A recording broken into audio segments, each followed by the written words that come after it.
Por último, vamos a hablar sobre la fase aymara, en esta parte de la rebelión de 1780, que fue dirigido por el arriero Julián Apaza, que se va a autoproclamar como Tupac Katari, ojo, en el idioma aymara, en la parte que se habla, en lo que es Puno y lo que es la parte de La Paz, el departamento de La Paz, lo que ahora es Bolivia.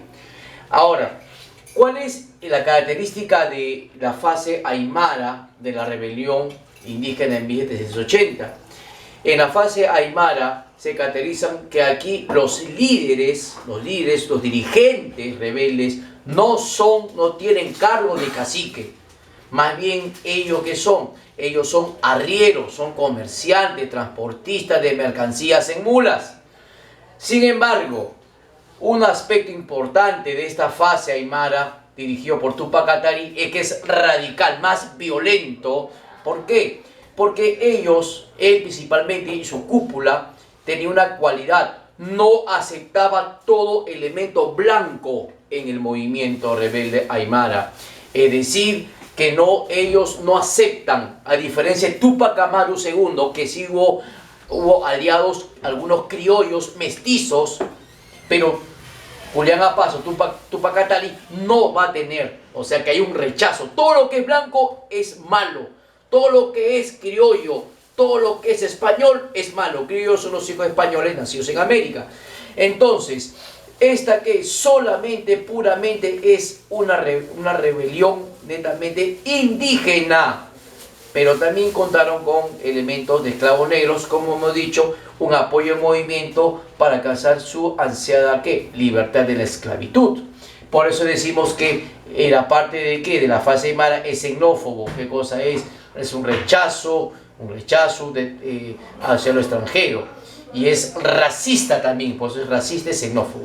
Ahora, ¿qué pasa con él? Él va a hacer una asamblea de las principales comunidades en la zona de que es Puno y lo que es el Alto Perú, como Omasuyo, Laracaja, Pacajes. Ellos nombraron como líder a Tupac Katari, que según él decía también pues que él fue designado virrey por el difunto Tupac Amaru II.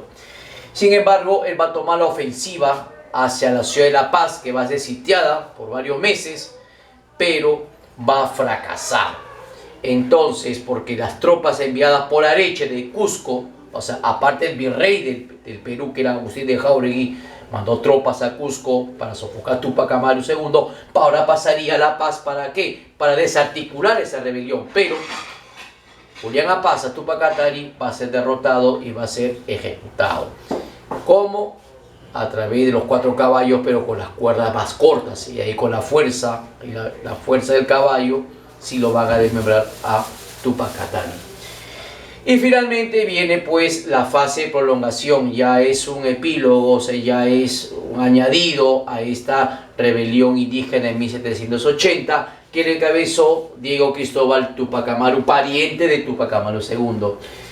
Pero pues ya el movimiento iba cobrando ya menos fuerza, más desgaste, el apoyo de los caciques como Pumacahua, Choquehuanca, entre otros, a las fuerzas del rey de España. Entonces eso obligó a que él de una manera pues acepte la propuesta de Areche en firmar la paz de Sicuani, donde Areche se comprometía a eliminar los tributos ya atrasados, y también se comprometió a la devolución de las tierras a las comunidades indígenas campesinas, ¿no?, que tenían litigio con otros propietarios. Pero al final pues firmó la paz de Sicuani y en julio de 1783 va a ser ejecutado.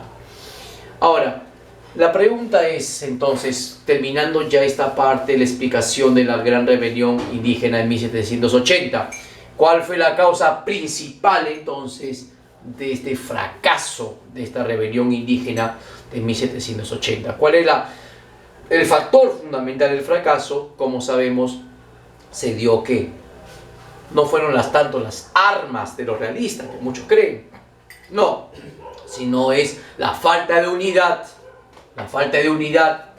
y liderazgo entre los caciques indígenas.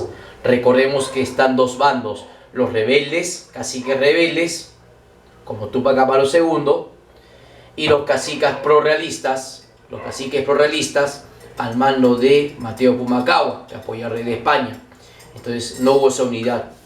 O sea, a nivel cacicazgo, a nivel de liderazgo de los dirigentes o cabecillas, por eso que esa falta de unidad fue un factor que fracasó. Ahora, ¿cuáles son las consecuencias de la rebelión de 1780? ¿Cuáles las consecuencias? Carlos III va a ordenar la eliminación del corregidor y lo va a reemplazar las intendencias. En 1784 las intendencias bajo el gobierno del virrey Teodoro de Croix, o la Croa, se pronuncia Croa. Se va a eliminar el reparto mercantil, pero no la mitad, no el tributo. ¿Quién va a organizar ahora el cobro de tributos y de la mitad? Va a ser el intendente y el subdelegado.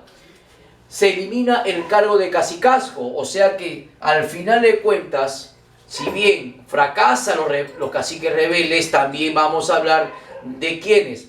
Vamos a hablar el caso de los caciques que apoyaron al rey, como Pumacahua, como Choquehuanca, que muchos de ellos quedaron con otros cargos como brigadieres de las milicias o del ejército del rey.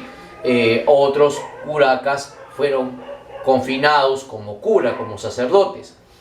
Otra consecuencia de esta rebelión de 1780 es la prohibición de la enseñanza del quechua y la enseñanza de los comentarios reales del Inca Garcilaso de la Vega. Entonces, como conclusión a toda esta fase entonces de estas revueltas o de estas rebeliones indígenas, concluimos que las revueltas antes de Túpac Amaru II eran de plano local, mientras que la rebelión de 1780 al final era a nivel regional. No se olviden las recomendaciones de esta pandemia: lavarse la mano por 20 segundos, estornudar, apoyarnos acá en el brazo y estar distante de personas a 1,5 metros o 2 metros de distancia. Bueno, muchas gracias y nos vemos en la próxima sesión de nuestro gran curso El Mundo Maravilloso de la Historia del Perú, y quienes habla el licenciado docente Román Gerardo Medina Briones. Hasta luego, gracias, adiós.